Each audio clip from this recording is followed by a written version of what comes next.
بسم اللہ الرحمن الرحیم۔ نبی کی معرفت۔ نبی کی حقیقت یہ ہے کہ وہ انسان ہوتے ہیں اور ہر ایک انسان کی دو قوتیں ہیں۔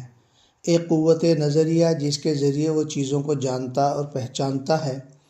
دوسری قوت عملیہ جس کے ذریعے اس سے اچھے یا برے اعمال سرزد ہوتے ہیں۔ اللہ تعالیٰ اس انسان کو بنا کسی انسانی تربیت کے خود اس طرح کامل فرماتا ہے کہ اس کی قوت نظریہ میں نور الہی ایسا سما جاتا ہے کہ اس کے علم و معلومات میں شک و شبہ کی گنجائش نہیں رہتی، اور قوت عملیہ کے اندر اس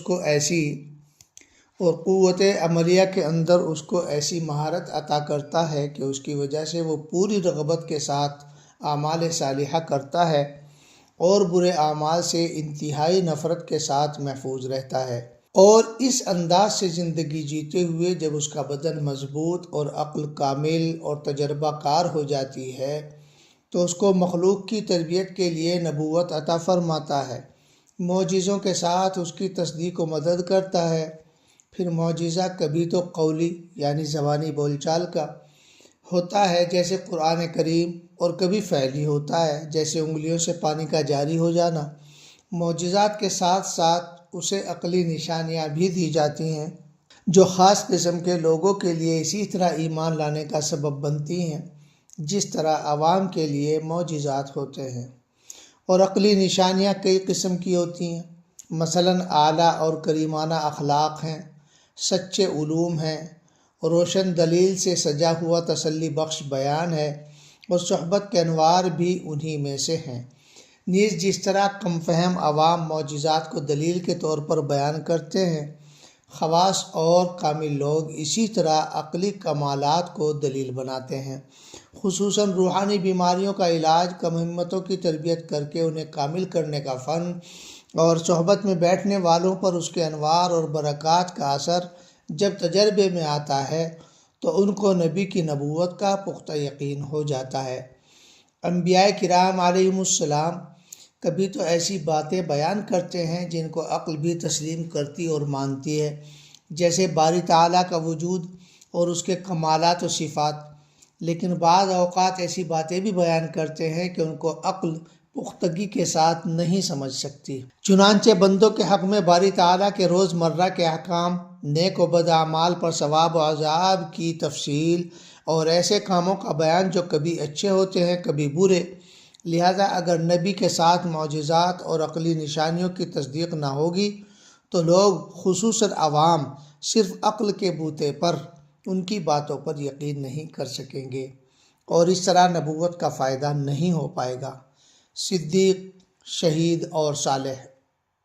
اب جب کہ نبی کی مختصر و ضروری تعریف بیان ہو گئی تو صدیق کے معنی بھی جان لینے چاہیے۔ صدیق وہ ہوتا ہے جس کی قوت نظریہ نبی کی قوت نظریہ کی طرح کامل ہو اور بچپن سے ہی جھوٹ یا دوغلی بات اس کی شان اور ذات و صفات سے میل نہ کھاتی ہو۔ دینی معاملات میں اس کا مکمل اخلاص ایسا ظاہر ہو کہ اس میں نفس کی خواہش کا ذرا سا بھی حصہ نہ ہو، اور علامات اس کی یہ ہیں: اپنے ارادے کا ایسا مضبوط کہ ذرا تردد نہ کرتا ہو، اور نماز میں ایسا مشغول کہ کیسا بھی سخت حادثہ پیش آ جائے ادھر ادھر توجہ نہ کرے، لوگوں کے سامنے اور تنہائی میں اس کی حالت ایک سی ہو، کسی پر لعنت نہ کرتا ہو، خوابوں کی تعبیر خوب اچھی طرح جانتا ہو۔ شہید وہ ہوتا ہے کہ اس کے دل کو حق تعالیٰ کے مشاہدے کی چاشنی لگ چکی ہوتی ہے، اور انبیاء کرام علیہم السلام سے جو علم اسے پہنچا ہے اس کے دل نے اس کو اس انداز سے قبول کر لیا گویا اپنی آنکھوں سے دیکھ رہا ہے۔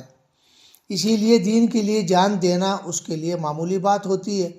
بھلے ہی اسے بظاہر قتل نہ کیا گیا ہو، اور اس کی قوت عملیہ تقریباً انبیاء کرام علیہم السلام کی قوت عملیہ جیسی ہوتی ہے۔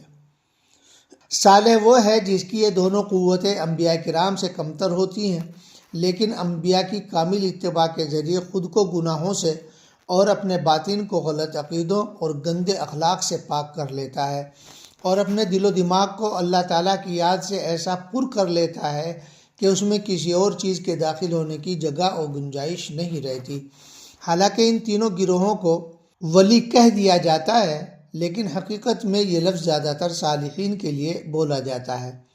یعنی ولی صالح کو کہتے ہیں۔ جو علامات ان چاروں گروہوں یعنی انبیاء، صدیقین، شہداء اور صالحین میں یکساں ہیں وہ یہ کہ اللہ تعالیٰ ان کو دوست رکھتا ہے اور ان کے لیے رزق کا ایسا انتظام کرتا ہے کہ وہ دوسرے لوگوں سے الگ نظر آتے ہیں، دشمنوں سے انہیں محفوظ رکھتا ہے، سفر اور انجان جگہوں پر ان کا ہمدم و ساتھی ہوتا ہے اور انہیں عزت نفس کا ایسا احساس عطا کرتا ہے جس کی وجہ سے یہ حضرات بادشاہوں اور امیروں کی خدمت پر تیار نہیں ہوتے۔ ان کی ہمت نہایت بلند فرما دیا کرتا ہے جس کی وجہ سے وہ کسی ایسی بات کو گوارا نہیں کرتے جس سے دنیا کی نجاستوں میں ملوث ہوں۔ ان کے دلوں کو ایسا روشن فرما دیتا ہے کہ انہیں وہ چیزیں معلوم ہو جاتی ہیں جو عقل مندوں اور دنیا کے ہوشیاروں کو لمبی مدت اور سخت کوشش کے باوجود معلوم نہیں ہو پاتی۔ ان کے سینے کو ایسا کشادہ کر دیتا ہے کہ دنیا کی پریشانیوں، مصیبتوں، تکلیفوں، عزیز و اقارب کی موت وغیرہ کے صدمے اور دوسری کسی بھی قسم کی سختیوں سے ان کا دل تنگ نہیں ہوتا۔ نیز ان کو ایسا رعب اور دبدبہ عنایت فرماتا ہے کہ سرکش و گستاخ اور ظالموں پر اثر کرتا ہے۔ ان کے کلام، ان کے کام، ان کی ذات، ان کے مکان، ان کے پاس بیٹھنے والوں، ان کی اولاد و نسل، ان کی زیارت کرنے والوں میں لگاتار برکتیں ظاہر کرتا ہے اور ان کو اپنا قرب عنایت فرماتا ہے۔ ان کی دعائیں قبول ہوتی ہیں، بلکہ جو کوئی بھی ان کا واسطہ دے کر دعا مانگتا ہے تو اس کی حاجت بھی پوری کی جاتی ہے۔ اور وہ خصوصیات و علامات جو ان کو مرنے کے بعد برزخ کے زمانے میں، پھر قیامت کے دن اللہ تعالیٰ کے سامنے کھڑے ہونے کے وقت، اس کے بعد جنت میں عطا ہوں گی، وہ ایسی نہیں کہ ان کو عام مومن سمجھ سکے جب تک ان جہانوں کو دیکھ نہ لے۔